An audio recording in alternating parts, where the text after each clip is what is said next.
This story is called Student Driver.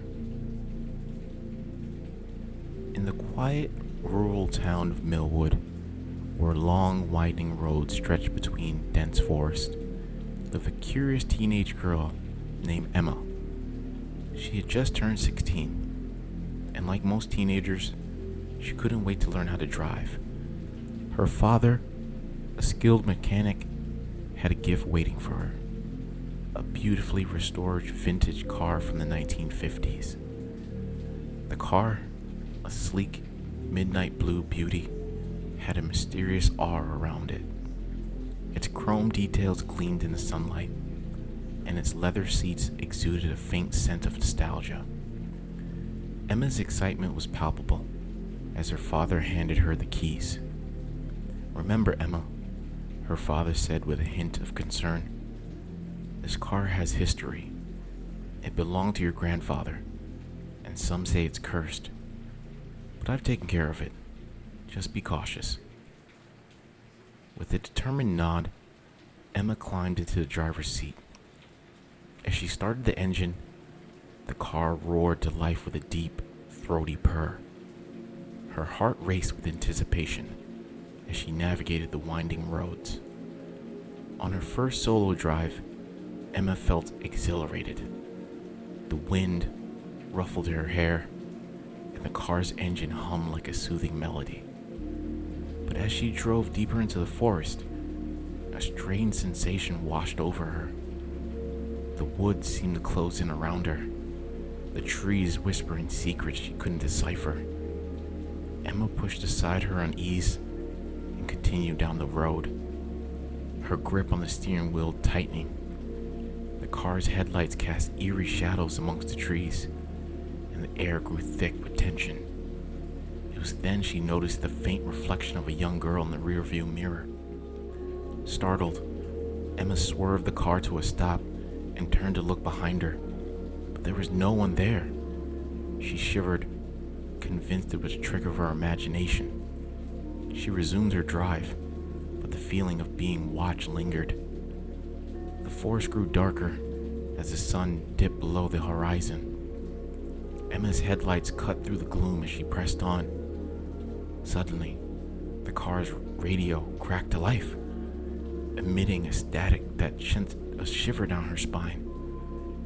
She tried to turn it off, but it continued to emit a strange, otherworldly melody. A voice, soft and haunting, filled the car. "You have the power to set me free." Emma's heart raced as she scanned the dimly lit interior for the source of the voice. "Who are you?" she stammered. "I am Amelia," the voice replied, "and this car holds my soul captive. Only you can release me."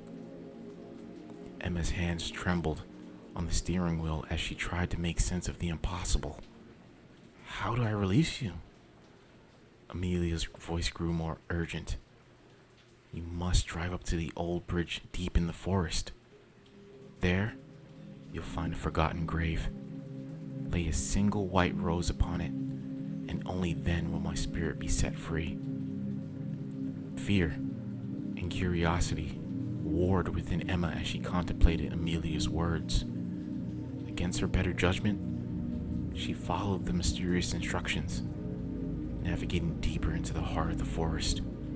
The trees loomed like silent sentinels, their branches reaching out as if to pull her into their dark embrace. At last, Emma arrived at the old bridge, its wooden planks creaking underneath the car's weight. She found the forgotten grave, overgrown with weeds and adorned with a weathered headstone.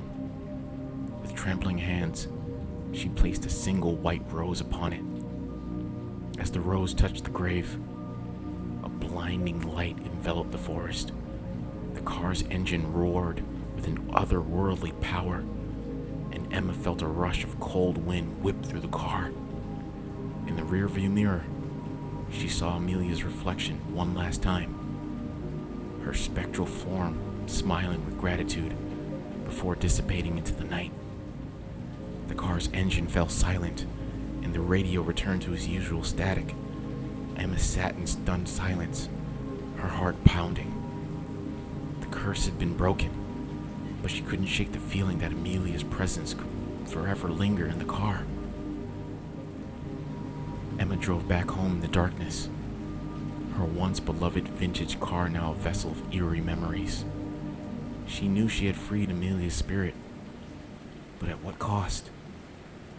The car bore witness to a curse that no amount of restoration could erase, and Emma couldn't help but wonder if it would continue to haunt her for the rest of her life.